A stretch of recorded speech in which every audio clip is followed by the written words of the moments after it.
ചിലപ്പോൾ ഈ വീഡിയോയോട് കൂടി ഇവന് ശരിക്കും ഭ്രാന്ത് തന്നെയാണോ എന്ന് ഉറപ്പിച്ചേക്കാം. എന്നാലും സാരമില്ല, ഈ വീഡിയോയിലും ഒരു മിസ്റ്ററിയാണ്. അതെ, വീണ്ടും ഒരു സെമിത്തേരി അന്വേഷിച്ചുള്ള യാത്രയിലാണ്. പക്ഷേ അധികം ദൂരത്തേക്കൊന്നും അല്ല കേട്ടോ, നമ്മുടെ കേരളത്തിൽ തന്നെയാണ്. കുറച്ച് കാലമായിട്ട് മാറ്റിവെച്ചൊരു യാത്രയായിരുന്നു ഇത്. പക്ഷേ എൻ്റെ സുഹൃത്ത് റിജോ ബ്രോയുടെ വീഡിയോ കാരണം മാറ്റിവെച്ച യാത്ര യാഥാർത്ഥ്യമാക്കുമായിരുന്നു. അങ്ങനെ അതിരാവിലെ തന്നെ യാത്ര തിരിച്ചു. ഇന്നും ഏഞ്ചൽ അല്ല കേട്ടോ, പിന്നെ പതിവ് പോലെ ഒറ്റയ്ക്കാണ്. വെളുപ്പിനിറങ്ങിയാലേ റൈഡിന് ആ ഒരു ഫീല് കിട്ടത്തുള്ളൂ.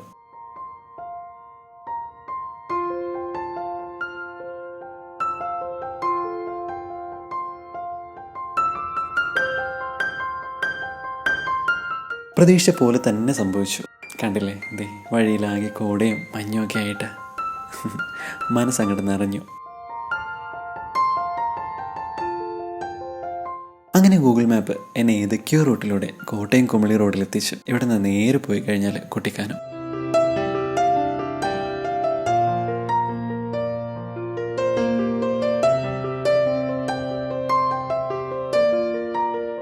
ആനവണ്ടി ഇല്ലാണ്ട് എന്ത് വീഡിയോ. അപ്പോഴേക്കും ദേ എത്തി കോടമഞ്ഞിൽ ഒരു ആനവണ്ടി കൂടി വന്നപ്പോഴത്തേക്കും സംഭവം കളറായി. അങ്ങനെ മുന്നോട്ട് പോകും വഴിക്ക് ഒരു രക്ഷയില്ലാത്ത കാഴ്ച കണ്ടിട്ട് വണ്ടി സൈഡാക്കി. പെരുവന്താനത്തിനടുത്തായിരുന്നു ആ ഒരു സംഭവം. ആ ഒരു താഴ്വരയിൽ മഞ്ഞിൽ കൊളിച്ച് നിൽക്കുന്ന ഒരു കുഞ്ഞു വീടും 2 മരങ്ങളും ഒക്കെ കൂടിയിട്ട് ആരോ വരച്ചു വെച്ച ക്യാൻവാസ് പോലെ ഒരു രക്ഷയില്ലാത്ത കാഴ്ച. ആ കോടമഞ്ഞ് മരങ്ങളെയും ആ കുഞ്ഞു വീടിനെയും മെല്ലെ തഴുകി തലോടി പോകുന്ന ഭംഗിയുള്ളൊരു കാഴ്ചയായിരുന്നു അത്. ആ കാഴ്ച കണ്ട് കുറച്ച് സമയം അവിടെ നോക്കി നിന്ന് പോയി. മാത്രമല്ല കുറച്ച് ഫോട്ടോസും എടുത്തു.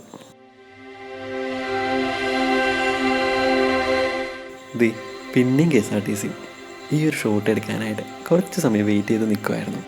പ്രതീക്ഷ പോലെ തന്നെ സംഭവം കിട്ടുകയും ചെയ്തു. ഈ കാണുന്ന കേട്ടോ വളഞ്ഞങ്ങാനം വാട്ടർഫോൾസ്. നമ്മുടെ ചാർലി ഫിലിമിലെ ദുൽഖറും ടോവിനോയും കൂടി വെള്ളം കുടിക്കുന്ന സീൻ ഷൂട്ട് ചെയ്ത ലൊക്കേഷൻ.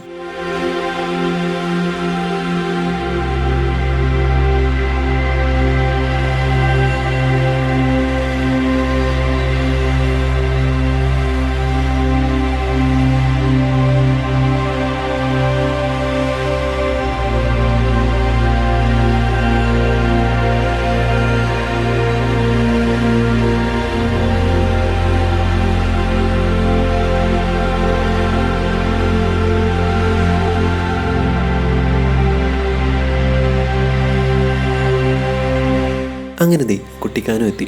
ഇവിടുന്ന് ലെഫ്റ്റ് തിരിഞ്ഞ് ഒരു 3 കിലോമീറ്റർ കൂടി പോയി കഴിഞ്ഞാൽ നമ്മുടെ ഡെസ്റ്റിനേഷനായി.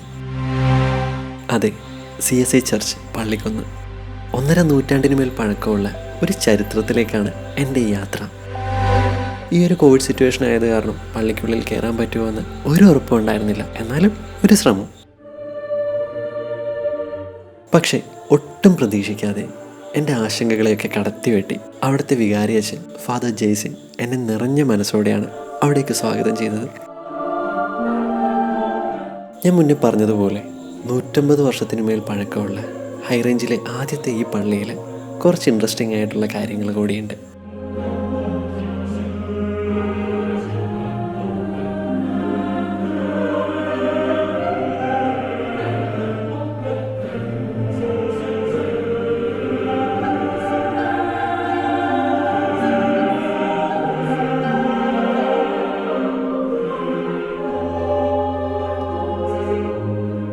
ഒന്നര നൂറ്റാണ്ടിന് മേൽ പഴക്കമുള്ള ഈ പള്ളിക്ക് സമീപത്തായിട്ട് 2.5 ഏക്കറിലായിട്ട് 38 ആത്മാക്കൾ ഉറങ്ങുന്ന ഒരു ബ്രിട്ടീഷ് സെമിത്തേരി ഇവിടെയുണ്ട്.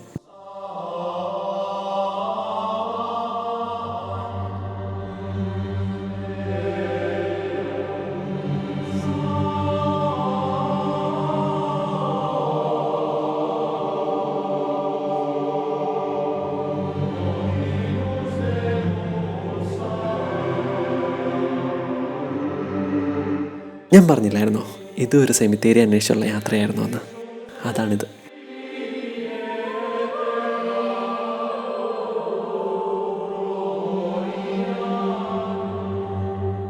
ഈ കാണുന്ന സൈപ്രസ് മരങ്ങൾക്ക് ചുവടിലായിട്ട് 38 ആത്മാക്കളാണ് ഉറങ്ങുന്നത്. അതെ, ഈ 38 കല്ലറയിൽ 36 എണ്ണം യൂറോപ്യൻസിൻ്റെതാണ്. അതുപോലെ ഒരു ഇന്ത്യനും ഉണ്ട്. പിന്നെയുള്ളൊരു കല്ലറ ആ കല്ലറയാണ് എന്നെപ്പോലെ പലരെയും ഇവിടെ എത്തിക്കുന്നത്. 38ാമത്തെ ആ കല്ലറ അതൊരു കുതിരയുടേതാണ്.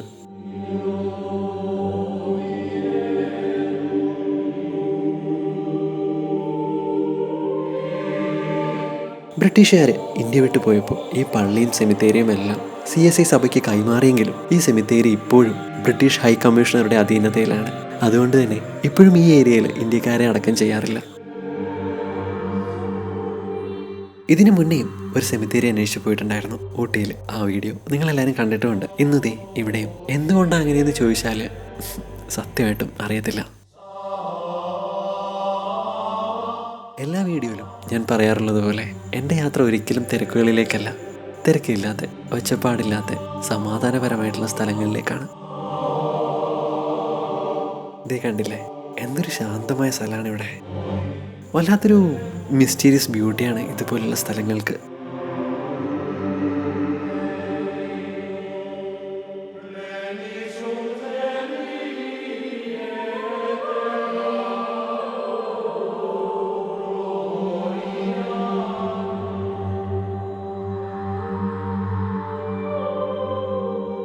ഈ കുന്നിൻ ചെരുവിലായിട്ട് ആഗ്രഹങ്ങളും ഇഷ്ടങ്ങളും എല്ലാം ബാക്കി വെച്ചു പോയ കുറേയേറെ മനുഷ്യരുടെ ബാക്കിപത്രം മാത്രമാണിപ്പോൾ ഇതെല്ലാം. ഒരു കാലത്ത് രാജകീയ പ്രൗഢിയോടെ കുതിരപ്പുറത്തൊക്കെ ആയിട്ട് ഈ പള്ളിയിലേക്ക് വന്നിരുന്നവരാണ് ഇവരെല്ലാവരും. ഇന്നിതാ ഒരു ചരിത്രം മാത്രമായി ഇവിടെ വിശ്രമിക്കുവാണ്.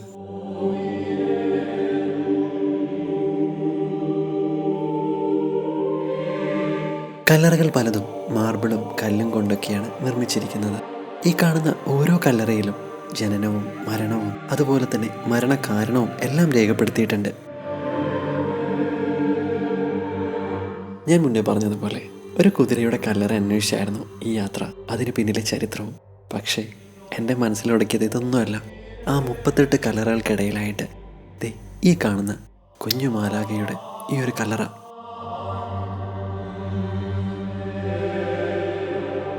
ഏറെ സമയം ഞാൻ ആ കല്ലറയ്ക്കരികിലായി നിന്നു. കാലപ്പഴക്കം കൊണ്ടാകാം ഇരു കൈകളും നഷ്ടപ്പെട്ട രീതിയിലായിരുന്നു ആ ഒരു മാലാഖയുടെ ശില്പം.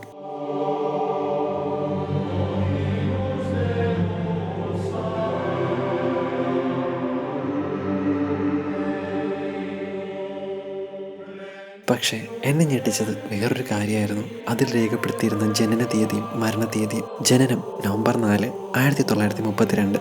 മരണം നവംബർ 4, 1934. ബ്രിഗറ്റ് മേരി എന്നായിരുന്നു ആ കുട്ടിയുടെ പേര്.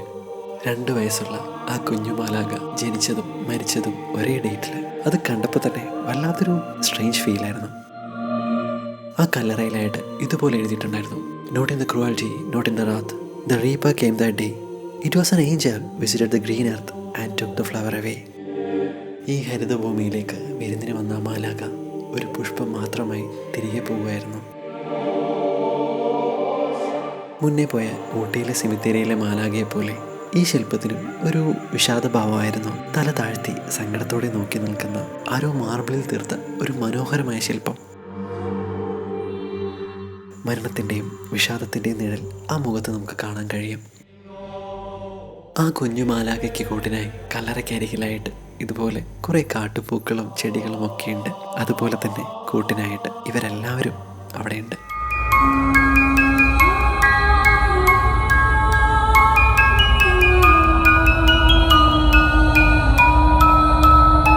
സെമിത്തേരിക്ക് ചുറ്റുമുള്ള ഓരോ മരങ്ങൾക്കും കാട്ടുചെടികൾക്കും കല്ലറയ്ക്കരികിലുള്ള പൂക്കൾക്കും എല്ലാം വല്ലാത്തൊരു ഭംഗിയാണ്.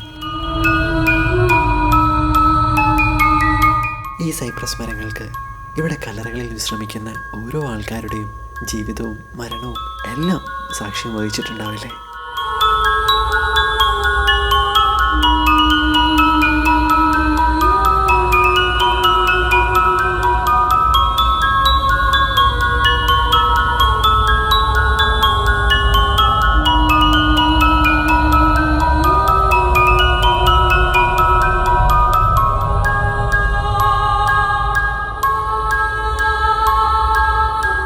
ക്യാമറയുമായി ഓരോ കല്ലറയ്ക്കരികിലായി നടന്നു.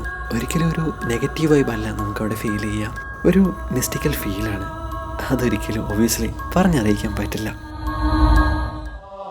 ഇനി ചെല്ലുന്നത് ഒരു വിചിത്രമായ ചരിത്രത്തിലേക്കാണ്. അതെ, ഇവിടെ അടക്കം ചെയ്ത ആ കുതിരയുടെ അടുത്തേക്ക്, ഡൗണി എന്ന ആ വെള്ളക്കുതിരയുടെ കല്ലറയ്ക്കരികിലേക്ക്. ഡൗണിയുടെ കല്ലറയ്ക്കരികിലെ തന്നെയാണ് തൻ്റെ യജമാനനായ JD മൺറോയും അന്ത്യവിശ്രമം കൊള്ളുന്നത്. JD മൺറോയുടെ ആഗ്രഹപ്രകാരമായിരുന്നു തൻ്റെ അരുമയായ ഡൗണിയെ തൻ്റെ കല്ലറയ്ക്കരികിൽ തന്നെ അടക്കണമെന്നുള്ളത്. മൺറോയ്ക്ക് തൻ്റെ സന്തത സഹചാരിയായ കുതിരയോടുള്ള സ്നേഹം എത്രമാത്രമാണെന്ന് ഇതിൽ നിന്ന് നമുക്ക് മനസ്സിലാക്കാൻ പറ്റും.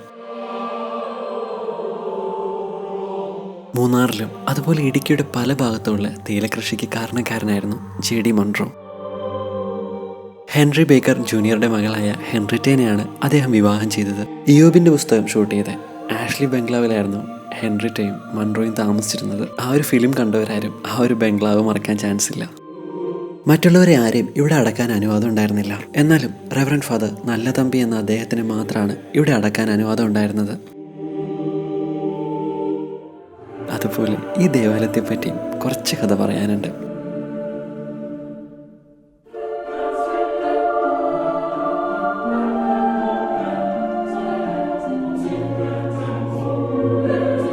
തിരുവിതാംകൂർ മഹാരാജാവ് നൽകിയ 15 ഏക്കർ സ്ഥലത്താണ് ഈ പള്ളിയും സിമിത്തേരിയും എല്ലാം സ്ഥിതി ചെയ്യുന്നത്.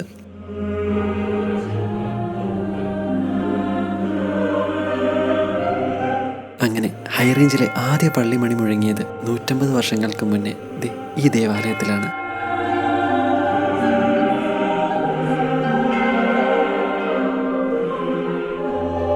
ഹെൻറി ബേക്കർ സീനിയറിൻ്റെ മകൻ ഹെൻറി ബേക്കർ ജൂനിയറാണ് ഈ ദേവാലയം പണി കഴിപ്പിച്ചത്. ഒരു ഹോളി ക്രോസിൻ്റെ ഷേപ്പിലാണ് ഈ ഒരു ദേവാലയം പണിതിരിക്കുന്നത്. മാത്രമല്ല ഈ ദേവാലയം ഒരു യൂറോപ്യൻ ഗോതിക് സ്റ്റൈലിലാണ് കംപ്ലീറ്റ്ലി.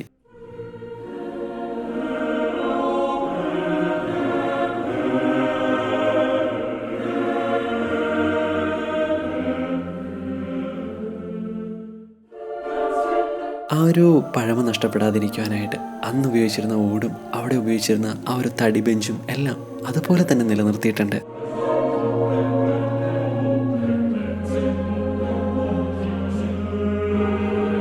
ഇവിടെ അടക്കം ചെയ്യപ്പെട്ടവരുടെ രേഖകളെല്ലാം തന്നെ രജിസ്റ്ററിൽ ഇന്നും സൂക്ഷിച്ചു വെച്ചിട്ടുണ്ട്. മാത്രമല്ല അതൊക്കെ കാണുവാനുള്ള ഭാഗ്യവും എനിക്കുണ്ടായി. അച്ഛനോട് ഒരുപാട് താങ്ക്സ് ഉണ്ട് അതിന്.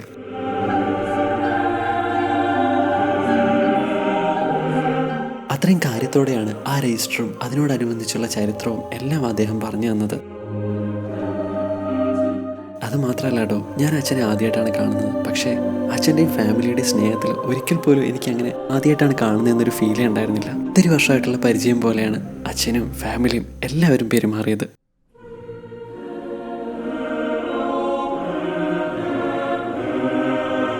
അതുമാത്രമല്ല അച്ഛൻ്റെ മേടയിലേക്ക് എന്നെ കൂട്ടിക്കൊണ്ടുപോയി അച്ഛൻ ചായയൊക്കെ തന്നു കേട്ടോ.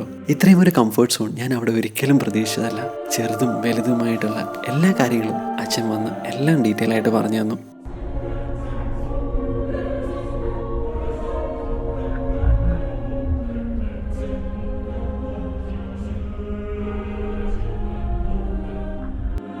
കണ്ടില്ലേ, സൈപ്രസിൻ്റെ വിത്ത് മുളച്ചു വന്നത് അച്ഛൻ കാട്ടിത്തരുവാണ്.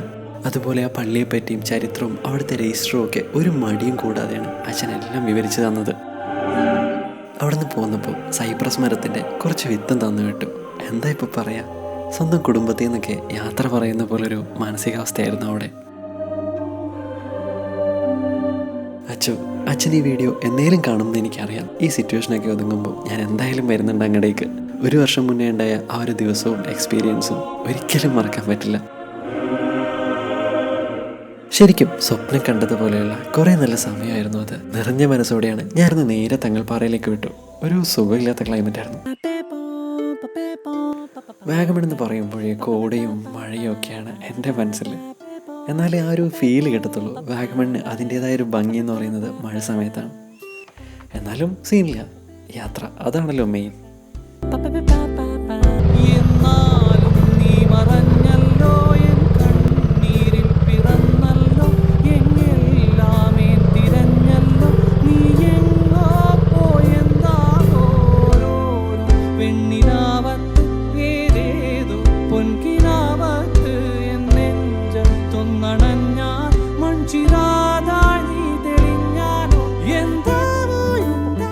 അങ്ങനെ അവിടെ നിന്ന് ചെറിയൊരു ഓഫ് റോഡ് പരീക്ഷണമൊക്കെ നടത്തി കുറച്ച് ഫോട്ടോസും വീഡിയോസും ഒക്കെ എടുത്തു.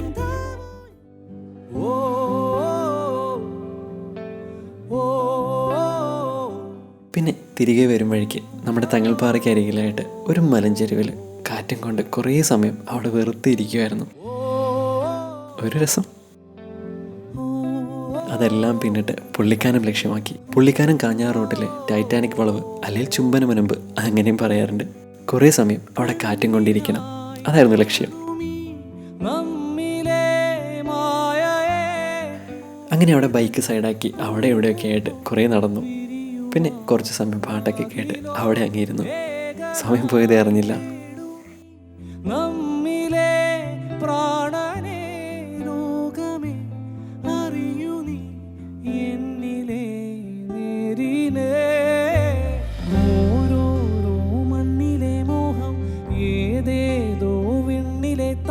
ആ കാണുന്ന മലയുടെ പൊക്കത്ത് കഴിഞ്ഞ റൈഡിൽ ഞാൻ പോയിട്ടുണ്ടായിരുന്നു നമ്മുടെ യാസിൻ ബ്രോടൊപ്പം. എക്സ്പൾസിൽ ഒരു കലക്കൻ ഓഫ് റോഡ് റൈഡ്. ആ ഒരു എക്സ്പീരിയൻസ് ഒരിക്കലും മറക്കാൻ പറ്റില്ല. സത്യം ഒരു രക്ഷയില്ലാത്ത സ്പോട്ടാണ് അത്. ആ റൈഡിൻ്റെ വീഡിയോ നമ്മുടെ യാസിൻ ബ്രോയുടെ ചാനലിലുണ്ട്, ലിങ്ക് ഞാൻ ഡിസ്ക്രിപ്ഷനിൽ കൊടുത്തിട്ടുണ്ടാവും.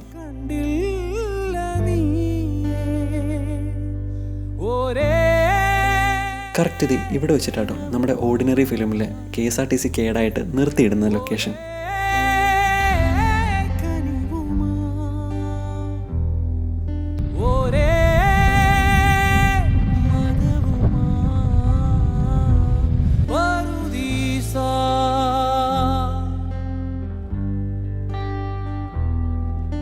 അങ്ങനെ കുറേ സമയം അവിടെ സ്പെൻഡ് ചെയ്തു. കാറ്റൊക്കെ കൊണ്ട് പാട്ടൊക്കെ കേട്ട് ഓരോ കാഴ്ചയും കണ്ട് അവിടെ അങ്ങ് ഇരുന്ന് പോയി. തിരികെ കാഞ്ഞാറ് തൊടുപുഴ വഴി എറണാകുളം.